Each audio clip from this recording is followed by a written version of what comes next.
Samsung Galaxy S24 Ultra in 2025. This is still one of the best Android phones you can buy in the US here at this current time. And I want to review this thing at this point in the spring and talk about why this is still a fantastic choice. First of all, we recently just got the One UI 7 update, which makes this phone feel exactly like an S25 Ultra in terms of the performance. Now, I'm also seeing that there was a serious bug, and Samsung did go ahead and pull the update, but I got it before that, so I'm doing just fine. Hopefully I don't run into any major bugs or anything like that. But let's talk about the very first reason why this thing is still a stunning choice. But before we do that, let me go ahead and show you. If you go check these out on eBay, now not everybody's going to buy from a third-party source, but you can see just kind of like a general like market value of these. You could find these things right around that $750 to $800 range. Now, that might seem high for a last year phone, but when you consider that things like a regular iPhone 16, for example, is like $729, that is actually a really good deal because this is a top tier phone, top of the line for the price now of maybe a base level phone. Yesteryear flagships are always going to be a great deal because their value drops quick, but you still have high-end specs. And that's what makes it hard to justify sometimes these entry-level phones that cost similar price points but give you lower tier specifications. So does this phone still feel premium in terms of the build and the body? And the answer is it actually feels more premium than, to me, the current Galaxy S25 Ultra. It just has more of an iconic boxy shape. It just screams more unique to me than even the newer phone, which has flat edges and is comfortable. But this one was very uniquely Samsung with this iconic like pointy corners look to it. It also has pretty nice edges. It feels pretty good in the hand, but it just looks nothing like other phones out there. Some people don't love the rectangular shape and how large this phone is, but at the same time, that doesn't take it away from being a super premium feel, which that it definitely is on this product. It also is a little bit more hefty, which doesn't ergonomically speak to people who want a more comfortable to hold build. But this phone right here, guys, let me tell you, because of that extra weight and this design, it feels like a tank. This phone just feels like an absolute tank. And it kind of is. It does have Corning Gorilla Armor, glass back, Gorilla Armor, and it does have the titanium frame grade 2, which is not going to be your highest grade, but it's still very good. And this one is just super durable. We do have these camera bumps that do stick a bit off the body, but most cases fix that issue if that's an issue for you. And if you do hit this on the wrong angle, any phone like a camera like this, if you hit it on the correct angle, it will crack, but it's not very likely. It's pretty durable. At the bottom, you do find yourself the USB-C S Pen that is a Bluetooth S Pen on here, which is actually better than the newer one in terms of feature set. And you'll see right here, we do have the volume rocker. We have a 5G antenna right there, and we do have the power button. We take it off over here to the sides, you'll see nothing, but overall, this thing just feels so premium still. So I think for the money, this one is a much better deal now than it was when it even came out. You were getting what you paid for when you paid the full price, but now you're getting a much better value that you can find these cheaper. It's just insanely nice. So when it comes to the display, let me tell you, this is one of the best displays on the planet. Even now that these newer phones came out, the bezels were already pretty thin over here. You can see they're not big at all. And yes, the newer phone did become even thinner with the bezels and slightly larger because of that. But that doesn't take away from the S24 Ultra being such a great panel. This phone started out with some complaints because people were used to this phone being a little bit more saturated. And this one is tuned more towards an accurate color, mostly because of the anti-reflective coating. But that anti-reflective coating on here is actually quite noticeable. As you see, I go to the angles, it doesn't have hardly any glare. That's from my super bright light, but it doesn't have hardly any glare. The thing is just phenomenal. I could sit here and watch content all night on this phone. It feels like a mini tablet in your hand. And I really like that because sometimes I don't like using a tablet too much because it's awkward. The size is weird. But this one I could take everywhere. It can operate as a phone. It can operate like a little mini tablet. And then with the One UI, they also made the icons bigger in the landscape mode. So now this phone feels truly like that. And you can also do our split screen modes as well on here. So it feels like it takes advantage of that very well. Now, of course, This doesn't do all of these tasks better than I would say a Galaxy Z Fold, but it does do it pretty well though. So I do quite like and love this panel, and I do think it's one of the best on the market today, even though this phone came out last year. If we go over here to settings and you scroll down to display settings, I also like how you can actually tweak the vivid mode. So you can go to advanced settings here and you could change your RGB color tones and the vividness if you really want to crank that thing up. So this panel, let me tell you, not just that, it's also incredibly sharp at QHD+. So you are really winning if you bought this at a discounted price right now, and it's definitely one of the best here. In addition, you can see it will show those videos up there. You can go ahead and click that now bar up there, so it has that available now, which is pretty cool. It'll also show it on the lock screen down here. So just very useful stuff right there. I do have to say, if you're looking for a large and very well taken advantage of panel with the software, you're gonna love this product. It's one of the best out there, hands down. Is it still fast here in 2025? And the answer is absolutely. As a matter of fact, with this recent update, the animations just got better. The phone actually just got faster.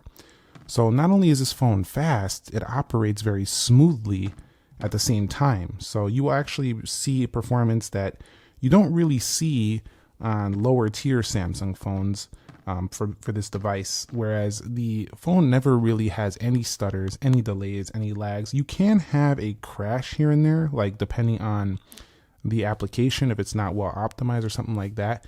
But generally, I find the performance on this phone to be blazing quick. And even when I'm operating like multiple applications at the same time, I can still run through. I can have app pairs opened at the same time like that, and still my other stuff will not be closing on me in the background. Like, this thing is a boss status performer. It really is for the high-end user. And in the US, a lot of people are buying like higher end phones, but they don't always get the higher end advantage taken of that product. Like the 16 Pro Max doesn't give me split screen. This one really does take advantage of its power. Also in the camera, you'll see it has a ton of modes to really take advantage of that power as well. But simply when it comes to performance, while the 8 Elite has taken it to the next level, there is no delay with this phone. I could see this phone still operating very quickly for the next 4 to 5 years. No problem on this product. When it comes to the camera, we do have ourselves a 200 megapixel camera on this phone, which is pretty insane. Also, we can go ahead and hit 100 times zoom, but we all know the Samsung results have a typical Samsung look. They could be arguably more accurate for some people, but some people tend to think they're a little bit softer looking. It depends. It depends on what you prefer. But I love the camera on here. I think that it's one of those cameras where, like, I feel like if I didn't want to take any camera gear, it would be one of those options. This does still have good audio, but it does tend to pick up the wind a little bit more. We do have all the great features here: dual recording, expert RAW modes. What you do have is portrait mode, food mode, pro videos, and they also brought the controls down just like the S25 Ultra. If I go to the front camera, this is also a fantastic camera. It actually feels very much like an upgrade over some of the older Samsung. So if you're coming from one of those, you'll really like that. But I would still say it might not be the best front-facing camera on the market, but it's up there. It's up there in the top area. On the whole, this sensor and setup is not only going to hold up this year like it did last year. I think over the next 3 years, it's still going to be better than some of these mid-rangers or, even regular flagships that come out. This thing is a really good package. That's why I say when you're spending close to the price of these base phones, if you look secondhand or even like really high quality, just barely used phone, you'll get this whole package for less and still be on the latest software. This is an excellent deal right now in camera. When it comes to the battery life, this phone is an all-day phone, no problem whatsoever. However, I will state that I have noticed significantly better battery life for my S25 Ultra. So this is definitely not the best option in 2025 for the area of battery life. One of the things about 2025 phones that they're really going to town on is improvements in battery department.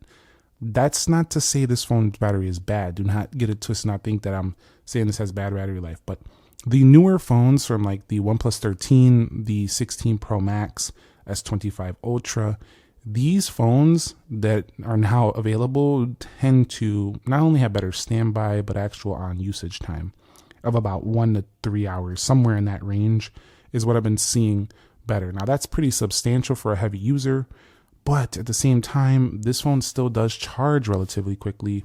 And if you do prefer the build and the Bluetooth S Pen, you'll still prefer this phone. So it's an all-day phone with heavy use, but the other ones are like all-day phones with heavy use and then like half of the next day. That makes sense. So that's what I think about this phone in 2025 when it comes there. So it's still not the best Android phone you could buy for the battery alone. It's just not that one, but it's still high. It's still high up there in terms of good quality battery life. Now, when it comes to the software, is Samsung One UI still ahead here for the Samsung experience? That's what we're going to talk about in this section. And I have to say that I do think they are still ahead of the competition in terms of offering a variety of features with smooth software and fast speed. It's still ahead. They do have more to offer in the feature set than most competitors still. However, where they are falling apart is the software updates. They have not been really doing great with the major OS releases. The One UI 7 getting launched here in April is insane. Like, that's took forever. I understand, they want to make it right. They don't want bugs, but at the same time, why are we waiting months and months and then we're getting these weird rollouts? Like, I had One UI 7 on the S25 Ultra when it came out, and I'm still waiting for it on an older phone. Like, I don't understand. I feel like we should have it all at the same time. When One UI 7 comes out on one phone, it should come out on all of the phones at the same time. Now we're seeing reports of bugs, serious bugs, where they have to stop the update. The beta, where they were closing off the beta, a few people. It's just sloppy. Like, let's fix this. That's my complaint with software. But in terms of the actual experience, I've been enjoying the whole feature set. As usual with an Ultra phone, you get all the best of the best. But I've really been enjoying the vertical app drawer. It feels more fluid, more natural to just kind of swipe in and swipe up. Reminds me a lot of Nova Launcher from back in the day, or even you could say other Android phones like the Pixel and stuff like that. In addition, I do like how they're bringing things down. It's just a really nice quick control panel. And of course, you have the Galaxy Theme Store, and you have a lot of functionality, the Now Bar, the AI stuff, the Edge panels. Like, this phone is still loaded with a ton of features that you'll never really ever get bored. It's just not happening. So that's basically something I wanted to mention. You could even see things like audio eraser right here, which is an incredible feature that came from the One UI 7. So it's just, it's fun. Let's just put it that way. It's fun to use. You can also trigger the Gemini via the power button over there, and you can also hold down here to circle to search anywhere on the screen.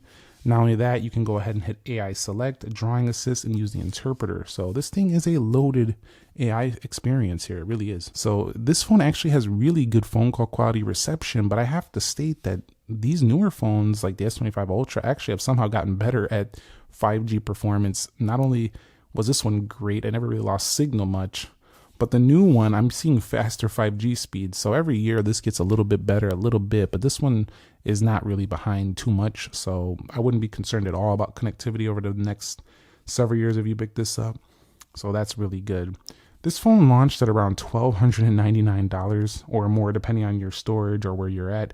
But at the same time, is it worth the price point here in 2025? If you could find this under, I would say under 900, this is a definite go. This thing is a beast, for sure. It won my best phone of the year in 2024, and I wanted to give a spring 2025 update here because going into the summer, you might be taking vacation, you might be wanting to take a lot of photos and zooming, but you don't want to pay all this money right now with inflation and everything.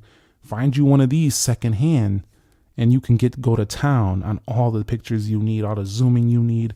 Great battery life. You can do all your content consumption. Have like a mini tablet style. Have the S Pen deck set up. I mean, this thing is the absolute bee's knees right here. So Galaxy S24 Ultra, while it might not be the best Android phone you can buy, it's probably the best Android phone deal right now if you're looking for something with everything in the kitchen sink at a lower than a brand new phone price. So let me know if you guys found this video helpful, entertaining, informing. If you're picking up S24 Ultra, you want to know about it, let us know down below. A lot of people have this phone. They will go ahead and share their comments, and we could talk about that down below. Thumbs up if you enjoyed it. Subscribe if you haven't already. Nick here, and I will catch you all in the next episode. Be sure to be well, and peace.